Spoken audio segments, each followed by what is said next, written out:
Hello, it's Hilda Gan, and welcome to COVID-19 Tough Decisions for Business Owners. This is episode 20, Why Businesses Should Recruit During COVID-19. And I have with me my guest, Pari Nejatie, today. Next slide. We started COVID-19 Tough Decisions for Business Owners, or TDBO, because we really wanted to help business owners, managers, and HR decision makers have an understanding of what's going on during these COVID times and impacted by government subsidies and impacted in the workplace. This was needed. We started off with 2 webinars a week, and about 3 weeks ago we started to do weekly because things are slowing down. If you like us and you want to brag, do excuse me, my throat, do tag us. We have at PeopleBright or hashtag COVID-19 TDBO. Next slide. So I want to introduce each of us. I'm going to ask Pari to introduce herself. Go ahead, Pari. Hi, good morning, everyone. As Hilda mentioned, I work very closely with her, just covering more of the executive search. We've known each other prior to actually partnering together, and we've had synergy for many years to collaborate and figure what would work. And we've always felt that finding the right firm that combines HR and really strong executive search practices does make a company's leadership really stable, as well as able to endure difficult times. So one of the things we like to do is talk to business owners and understand their point of view, what they're going through, and possibly offering some strategies that we've had success doing in the past few years. My background is in healthcare, and I've been working in the biotech pharma space, and recently I've moved over to cannabis and psychedelics, AI, software, the whole gamut, but under the healthcare umbrella. So we're dealing with a specific type of profiles when we're talking to them. And what we like to do is explain to company owners what steps they need to do to entice this really strong talent to join their companies and take them to the next level if they're stagnant right now. So we cover anything from executive search at the C-level, directors, support staff, whatever the needs of a company are. We do have a really robust network of candidates, as well as people that we've kept in touch with over the past 6 years, that when we do call them and give them an opportunity, they do pick up the phone and they do want to learn about it. So we'd like to leverage that and offer that service to our clients that are either working with us directly or thinking of contemplating to work with PeopleBright. So a bit about myself. Many of you who have been stayed tuned each week know, but this is for our new attendees. I am the founder and president of PeopleBright Consulting. We are a full service HR consulting firm. So we do executive recruiting as well as general recruiting and all other aspects of HR. I am the creator of an approach called Connect with Rev Up, and it focuses on team and management training because we really are passionate about trying to make workplaces strong and healthy. I'm an award-winning work culture specialist. In a previous life, my husband and I co-founded iTrans Consulting, an engineering consulting firm, and we grew that company from 2 people to 125 staff in 7 offices across Canada. We really made it special because we cared about our staff and we wanted them to feel they were having challenging, meaningful work, and we wanted to make it a strong, healthy workplace. We were actually recognized by Best Workplaces in Canada in the top 10 twice. I have over 25 years in human resources, and I'm a serial entrepreneur, so this is my 4th business now. And my background is healthcare, engineering, professional services, IT, and not-for-profits. So I want to tell you what we're going to do today. So next slide. And our focus really is to have it as a more casual chat. We want to have participation by the audience. So please put information in the chat box. We will encourage you to participate in the polls, and I'm going to ask for the results of those polls in a moment. What we want to cover today, Pari and I, is really have this kind of dialogue between ourselves, but open it up for you to share your thoughts in the chat line and even come forward. We're going to talk about why it's a good time to recruit. You know, it may sound like it's not, but why is it a good time to recruit? And what are some of the tips and strategies on how to effectively recruit? We want to share what the benefits of recruiting now would be and the importance of being proactive now rather than wait until COVID is in stage 2 or 3 or we're back to normal. And again, we encourage open discussion. Can you show the results of the first poll, Jenny? Actually, there were 0 votes, so I could relaunch the vote or relaunch the poll, or we could move on to the second poll. Oh, I thought there were 7 out of 7 who responded. Yeah, I saw a bar as well. So maybe it kind of got looped in the system. But let's resend that just so that we can get an idea what the attendees are thinking of that are present. Yeah, let's resend that then, because that's interesting. So what is your recruitment and HR plan for the next 6 months? So if people could answer, that would be really good. I see people are doing that. Thank you, thank you, thank you, thank you. So we could see that many companies want their existing staff to return to work, which is fantastic. And what something Hilda and I talk about is, are these workplaces ready to accommodate the new norm of a workplace? And most often than not, they're not prepared. They're just going on Health Canada websites or just Googling how to make a safe workplace, but they don't have practices in place that are part of their procedures.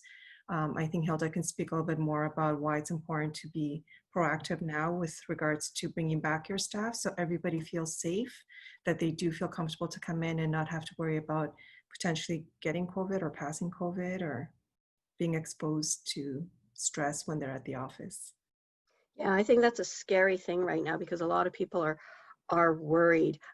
We've had previous sessions where we've talked about that, and some people are really concerned and refusing to work. I think in the early days of non-essential companies returning to work, there were 243 work refusal orders sent to the Ministry of Labor.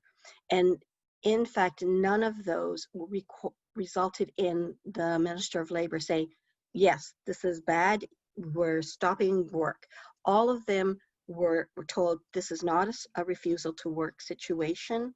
You can return to work, provided for some there were minor things that they needed to change, but nothing that required them to say, nope, you can't do that. So thank you for responding to that. Some people said they're hiring new staff, 14%, and others may want to comment in the chat or open up their mute and talk about that. Does anyone want to talk about what they're doing with regards to that? If not, we're gonna keep going then. Okay, so Pari, do you want to start us off? Why is it a good time to recruit? Oddly enough, I'm getting more calls from candidates than ever before requesting opportunities. And then I'm sitting wondering why my clients are not calling and asking for these candidates. So we're doing a little bit more skill marketing, which is we've got these incredible profiles coming our way because they're home, they're evaluating their lives and the fact that perhaps working from home is not something that they want to do forever, and they've been kind of forced into it like everybody else. And they're contemplating if the company they're with right now is ideal for them. And what I'm getting feedback from the community when they're reaching out to me is they were not happy with how their current employers have dealt with COVID, and now they're entertaining new opportunities. So my thought was, why not go to these companies who have not made an active decision to recruit, skill market these candidates, and next thing we know, we're scheduling Skype and Zoom interviews to get these conversations going, where in fact everyone thought no one was really entertaining new roles. The reality is we've got such a high caliber of candidates being very active, reaching out, scheduling time to speak, wanting to learn about these new opportunities that are coming their way. And just in the last week and a half, we have seen more companies coming out and saying, you know, we stayed down for a bit of time, but business must continue. Do you have any strong profiles? So when we reach out to the candidates, they're picking up the phone. Whereas in the past, you would have to schedule something in 2 weeks because they're so busy. They will schedule something the same day because they have time. That's true. They're more available now to work around their day. than they might have, because they have to figure out, oh, how am I going to get there? I got to find a reason to say I'm running an errand, and they're gone for like 2 hours. This way, they just zoom in, and they have the meeting, and they can zoom out. So it could be a lunch break that they essentially do that during the time. So you talked about the fact that a lot of people are responding to the calls.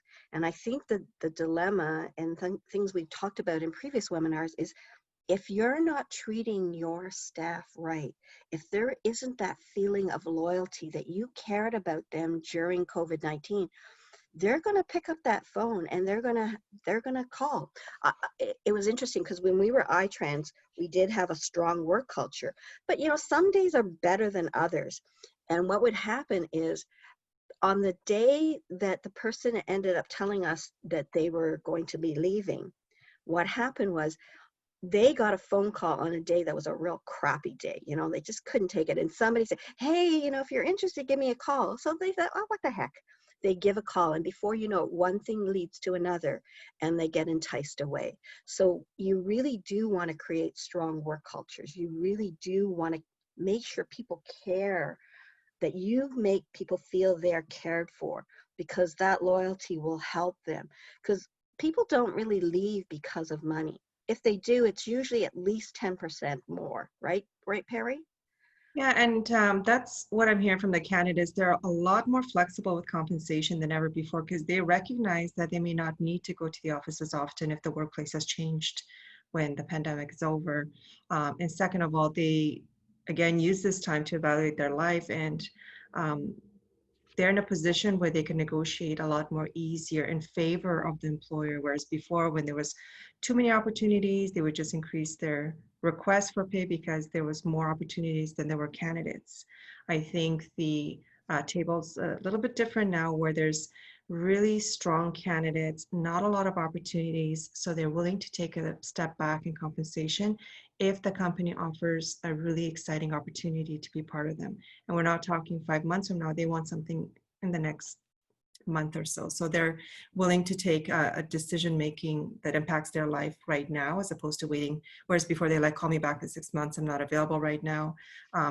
They've just had enough time to contemplate what's going on in their business lives, and they want to start meeting strong companies. So you have a really strong network of talent that are motivated, and there's been some flexibility with their compensation. They're not going overboard like it was the case maybe a year ago. I'm going to start the second poll now. So Jenny, if you could pop up the second poll for everybody. And it's just a straightforward question about, when conducting interviews, if allowable, is your preference in the near future to do interviews on site or in person, or interview virtually, or a hybrid of interviewing virtually and in person, maybe after like the second round? So if people will go ahead and answer the poll. We've got 3 people responding already. If people can,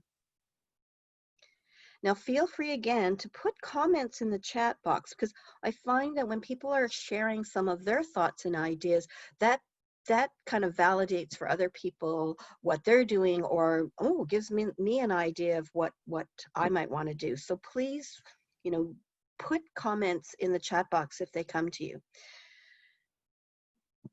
Yeah, and speaking on the what I'm seeing with the poll right now, that most of the respondents want a combination of in-person and virtual, and that is the case. That's what I've seen the last few weeks, is employers virtually meet with candidates, but as humans, we want that relationship. As much as we love video, it's not the same as in person.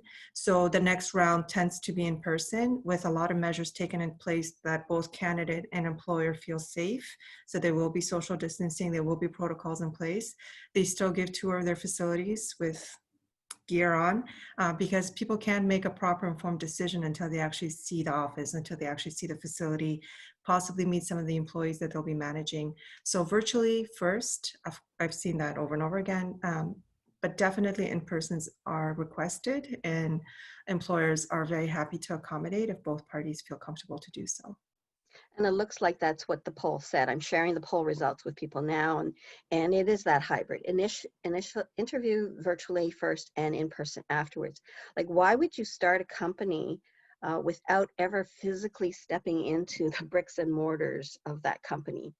obviously if it's totally virtual, there is no bricks and mortar, but sometimes I find, not sometimes, when you enter a workplace, you can feel the vibe. You can sense it. I've had people tell me in interviews when they came to our company, they could feel the friendliness, the warmth. When they're waiting in the waiting area, people would say, "Hey, has somebody taken care of you?" And they hear it so often that they realize that that's ingrained in our culture, in our norm of welcoming people. And I've heard some people who joined us say, "I once went up these dark stairs with dimly lit light bulb, and I came into the office, and you could cut the tension with butter, like with a knife. It was so obvious." So it really is important that people will come and want to see that place in person.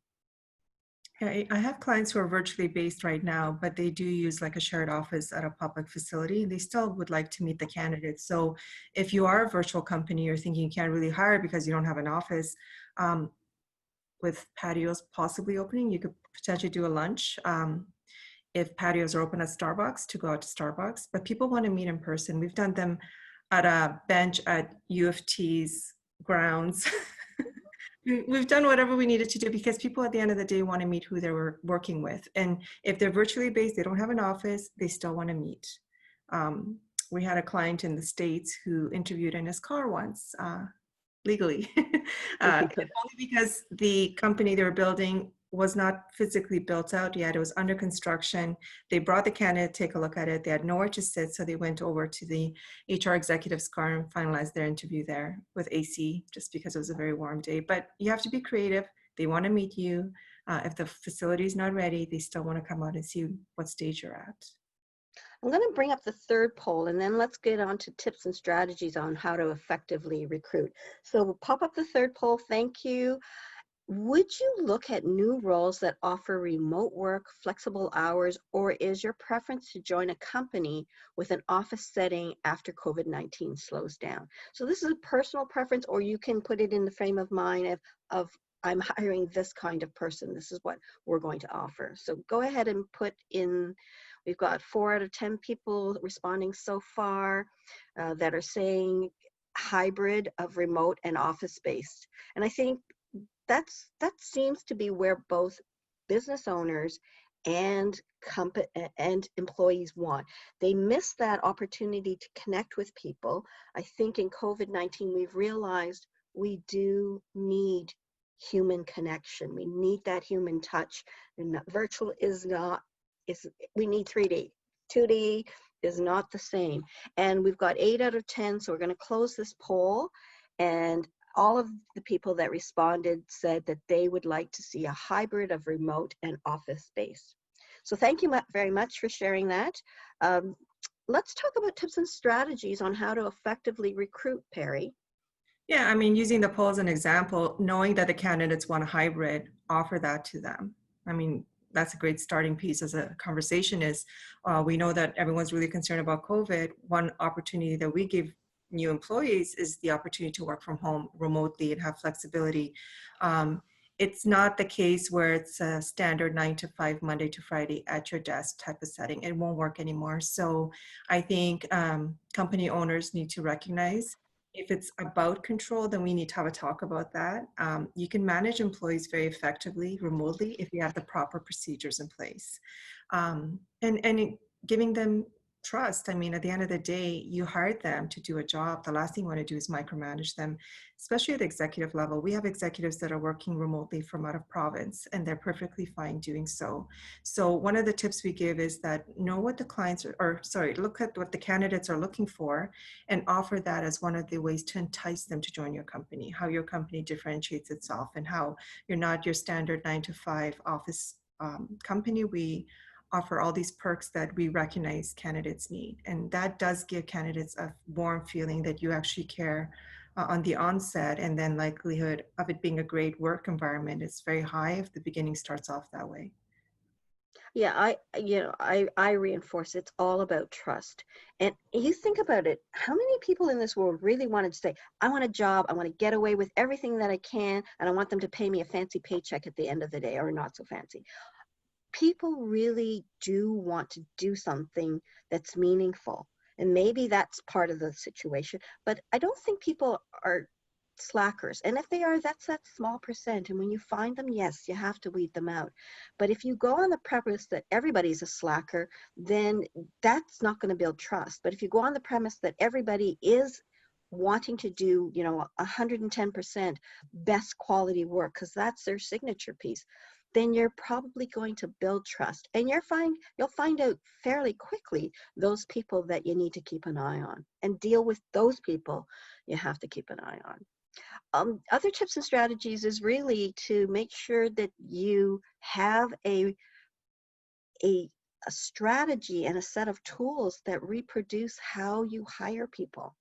Pari, in her role as an executive recruiter, or as anybody who's recruiting for you, will have a formula. But internally, you need to have interview questions that are consistent, that you ask the same kind of open-ended questions, that you have some kind of criteria of what you're looking for. And I always say it starts with your mission, vision, and values. Whatever that foundation is the type of organization you should have, the type of people that you should have, and the type of clients that you have, all based on what I want to be when my business is successful, what my values are. When you hire people who are of similar values, then it really makes it easier to all work together to create that product or service. Pari, other thoughts? One tip and strategy I give a lot of my clients, because they keep repeating it over and over again, and it just blows my mind still, is they'll give me a list of 10 must-haves, 10, all over the place, not really consistent. And I always wonder, do you really want someone that can do everything, or do you want them to do 3 of these critical things on the list well? So one thing I always tell my clients when they give me a long list of they must have this, they must have this, is, okay, now that we have 10 wish list, what is a must-have? What is critical to this company's success?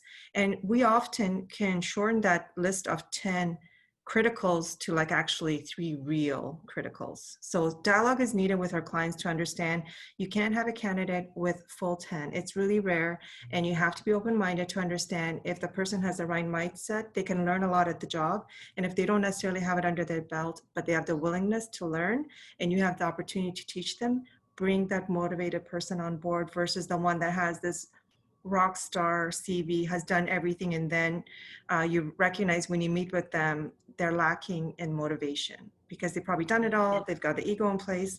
So one of the tips we give many of our clients is when you have a very extensive list of must-haves, are they really truly must-haves, or are they just your wish list? And then we condense that oftentimes to 3. It just makes it realistic, makes the process a lot quicker. It saves the company a lot of money.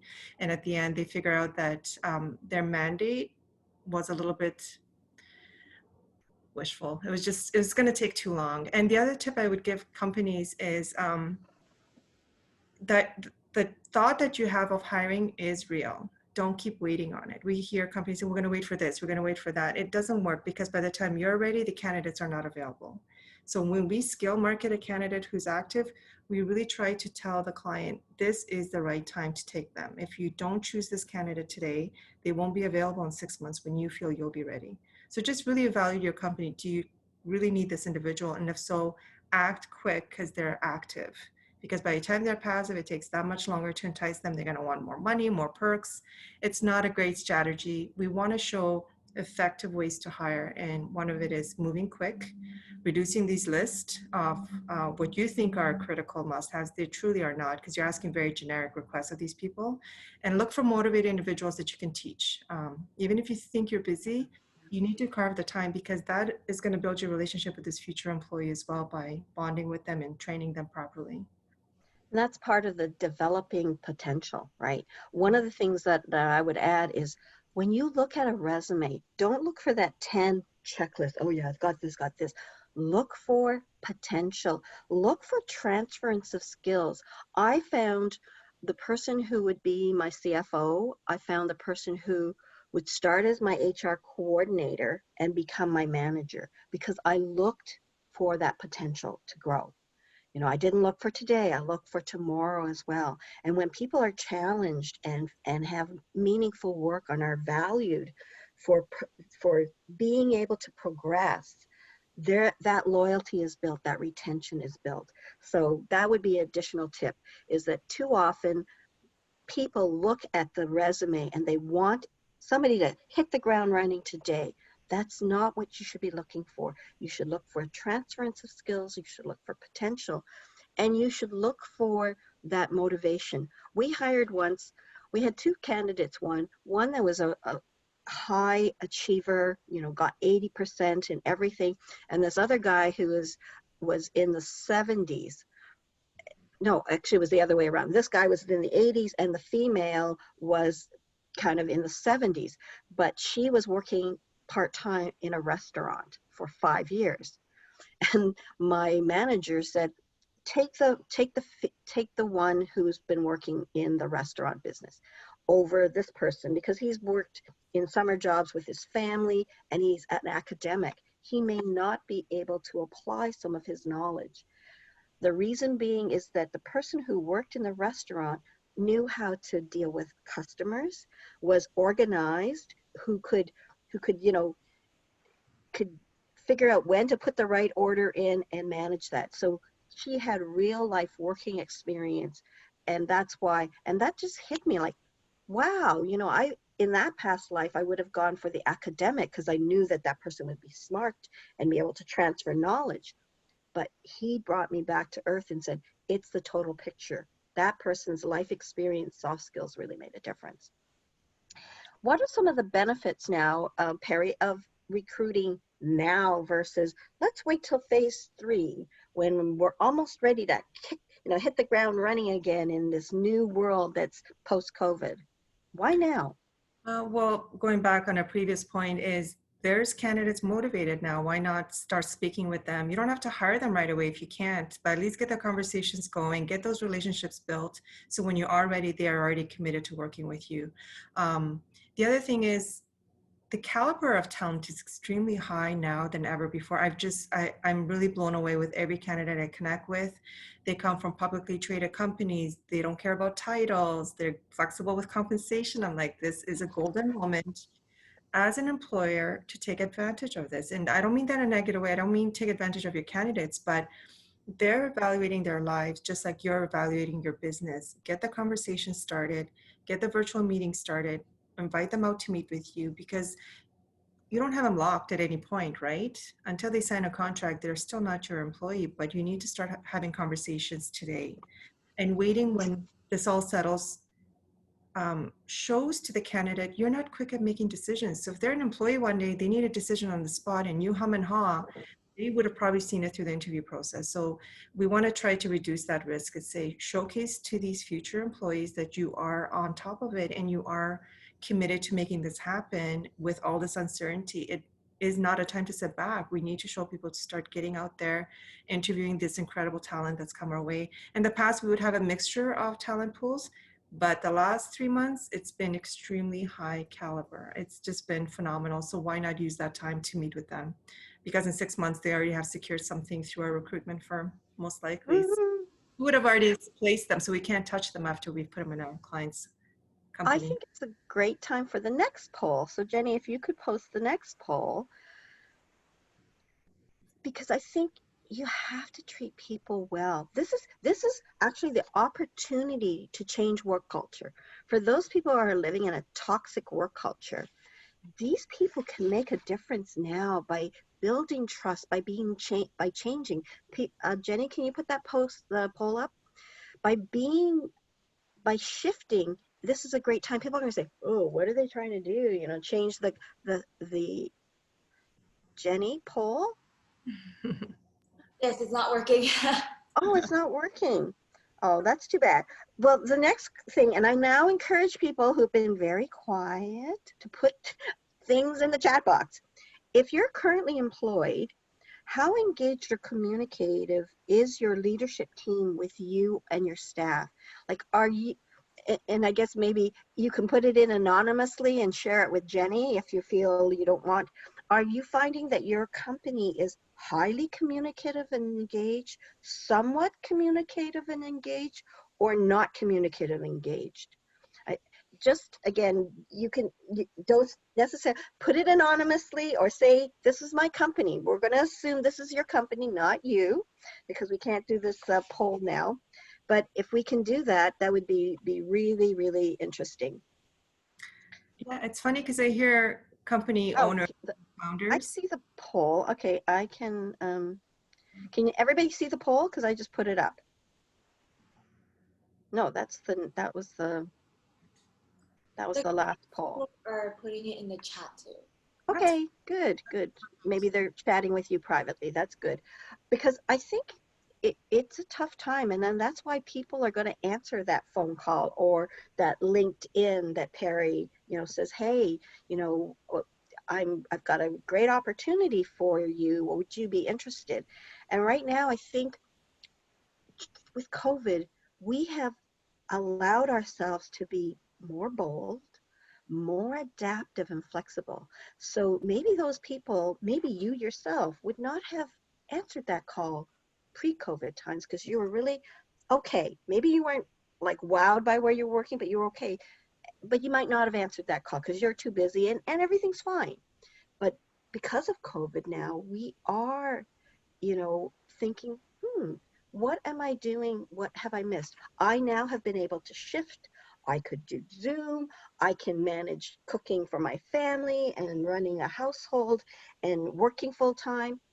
Yeah, I can move on now. I've learned that. So this is the time when people should be thinking about, I'm not trying to encourage you to leave your company, but if you are a manager, you're an influencer, try to encourage changing your work culture.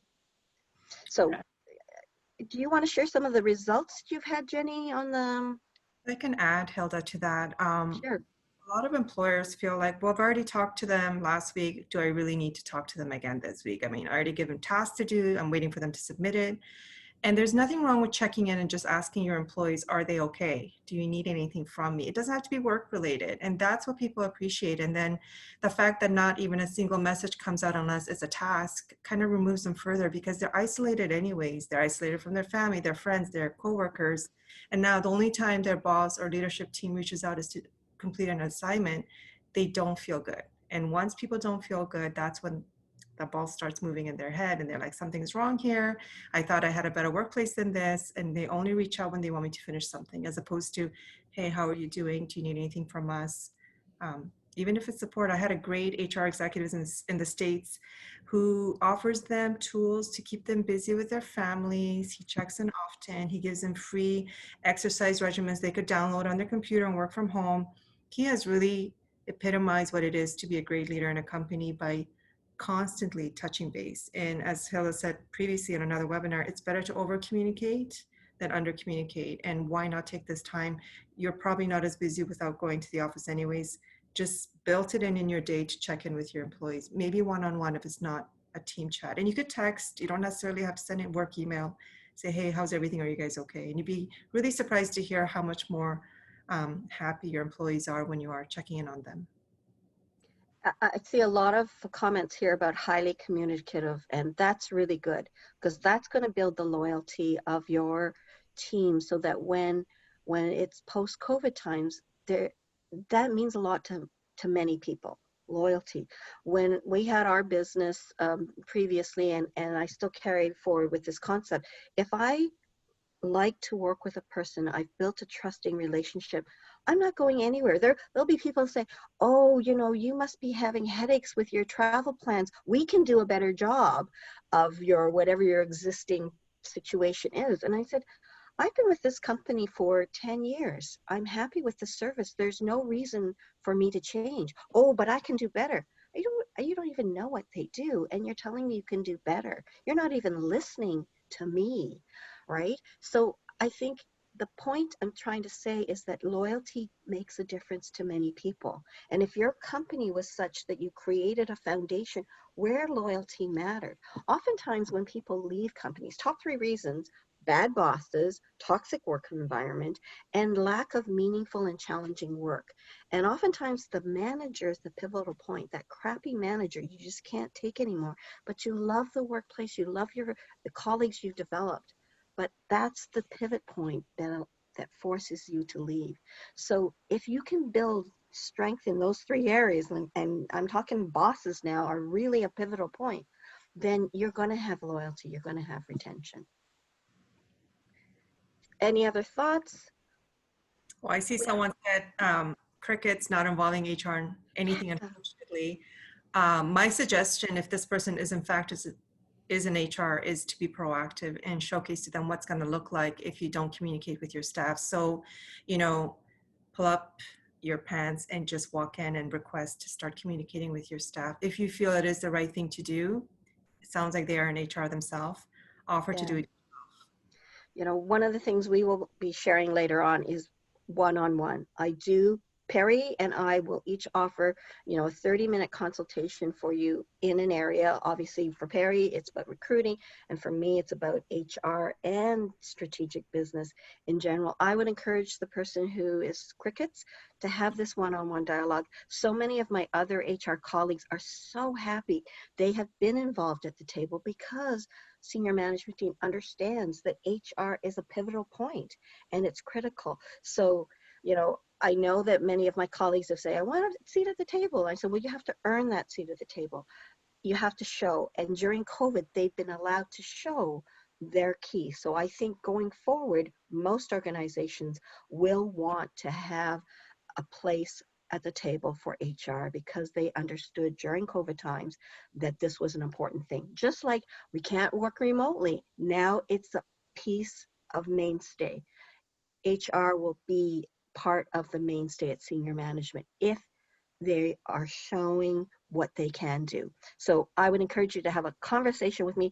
I will help you gain the confidence to build that in your organization, or Pari and I will help you find a place that will appreciate you. So wrong. Right? So it is important to be proactive now. And do you want to comment on that, Pari? We've got about 6 minutes left. I want to answer this quickly and open it for dialogue with people. I want to open up the channels. Yeah, for sure. So why it's important to be proactive now? As a leader, you want to show that you make quick decisions. They hired you for that, or you're the founder and they're looking up to you as an example. When you're stagnant during this difficult time, you're showing that you're uncertain about a lot of things to them. So the last thing you want to do is relay that message. You want to show that you're proactive and that you're willing to make decisions, good or bad. One of the best executives I've ever placed was brought in as a CEO. He actually said that, he goes, they didn't hire me to hum and haw. They hired me to make decisions. And he said, luckily, I've been very good with all these years of experience making good decisions, but I'm hired to make decisions. Or if you're a founder, you need to be proactive. You are a leader of a company. You need to show by example because no one's going to follow if you're sitting on things. And you actually are losing faith from your employees when you sit back and wait. It doesn't show a great workplace where you can look up to someone for resolution when you come across conflict, right? This is a high crisis environment. Use it as a platform to show that you're an incredible boss, you're an incredible workplace, and you are proactive, and you are making decisions for the company, regardless of budget, regardless of lack of staff, regardless of revenue and finances and cash flow, you're still making decisions. So we do recommend to companies, don't sit back, don't wait, be a leader in your community and showcase what you can do by stepping up and delivering and making decisions.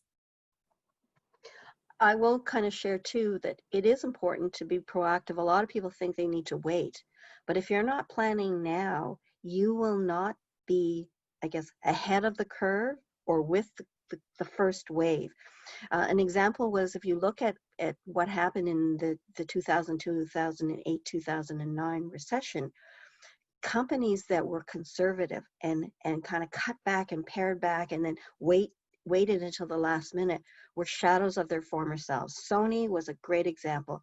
We own so many Sony products, state-of-the-art stuff, pre-COVID, pre-recession, and it just kind of never regained itself because it became very conservative and belted down during the recession, whereas other companies like Google and similar, who decided we need to start doing something, you know, they weren't going gangbusters, but they were preparing and evolving. And when the recession was coming, when people were coming out of the recession, they started moving quickly because they were prepared. So do not hesitate. I mean, don't go crazy and go bankrupt, but do not go conservative and bunker down. I'm going to open it up for questions. Jenny, people have not put any questions in, but unmute people so that they can talk about anything at this point. Hopefully you guys will talk. You're so quiet today. Were there any questions? And Jenny, can you unmute the whole group? Does anybody want to come out and share any thoughts or thinking, tips and strategies? Or case scenario, something you're coming across and you'd like Hilda and I to give you our thoughts on how we would approach it. It might be a different angle than what you were currently thinking, or it might be on the same page, but we'd love to hear if there's case scenarios you want to quickly bring up and find some resolutions to. I do have a comment here about like onboarding. So Right. you have recruited someone, but you need to onboard them during COVID-19. What would you do? What are some suggestions? I guess Pari wants me to take that question, right? Thanks. Onboarding anytime, pre-COVID, in COVID, virtually, is so key.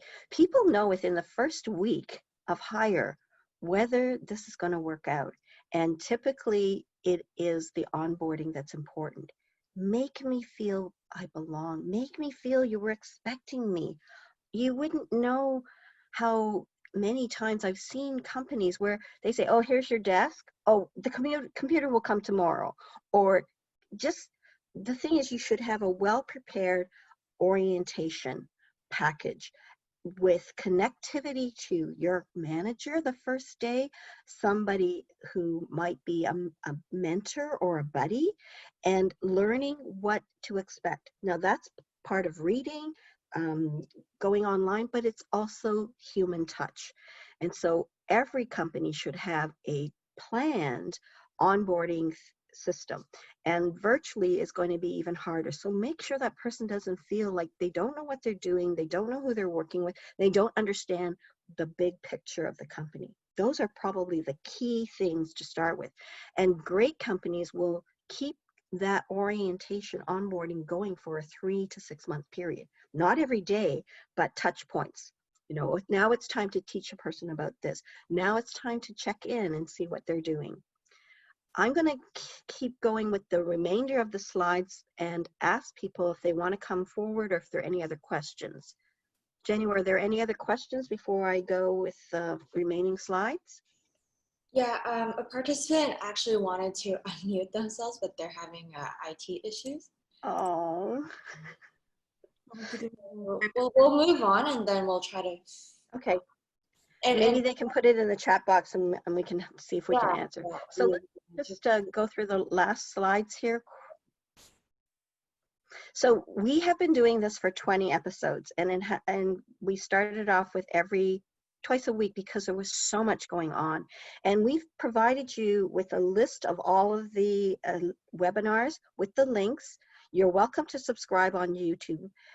At the end of this session, we will provide you with a copy of the YouTube webinar today, as well as the slides. So that's why we've listed all of these here. Next slide, Jenny. And I would encourage you to really connect with us. We do have a free 30-minute consultation. You can choose to speak to Pari or myself, and we can talk about COVID HR, recruitment strategies, and even the strategic management of the business, if that's what you would like. So we've given you an email address here. If you can put it in the chat box too, Jenny, that would be great. The next slide. We do have continuing on our webinars. Our next one will really be talking about sorry, I got thrown off there. Our next one, episode 21, is how to maintain mental health while working from home.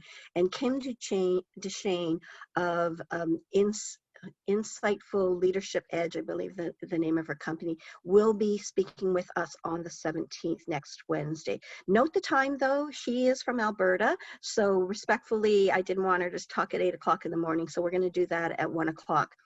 I'm lining up a panel of business and HR leaders to talk about their practical tips and strategies, which will include work share and working remotely and even creating PPEs from one of my guests. So do look out for that. I think we've got a couple more slides. Any comments at this point, Jenny? No, nothing so far. So we want to give a special thanks to Lauren Davey from the East Gwillimbury Chamber of Commerce. She has been supportive of what we've been doing and has shared and in some way sponsored us for these last several sessions, and will continue to sponsor us during this upcoming time. I believe there's just one more slide that just shows how to contact me and my team. Any other last minute thoughts or questions? Well, Lauren, thank you. Thank you. Do you want to say something, Lauren? Can you come out and unmute? Can you hear me now? Yep.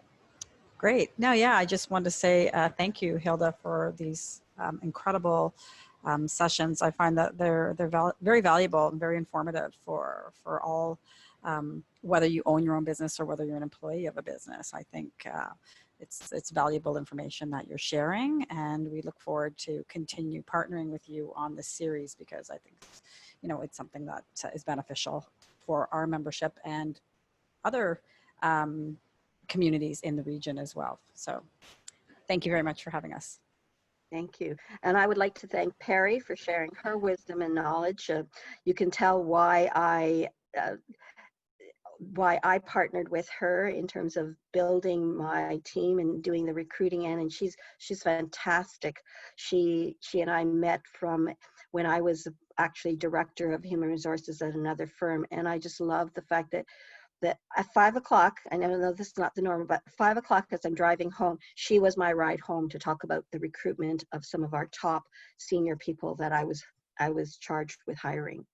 Sorry, Evie, that you had technical issues. If you want to have that one-on-one call, and I would encourage that rather than wait to make a call, if you want to, just give Jenny your name and say, get Pari to call me, get Hilda to call me. We'll set up that time with you rather than wait and then people forget, because we'd be happy to be of support and help, because we are people persons and we really want to help people. So I would like to thank Jenny, who is my HR coordinator. She's been the one that's been helping us through the slides and the poll, and Pari for her expertise, and Lauren for presenting this to her membership and to helping us build that connection with people to help.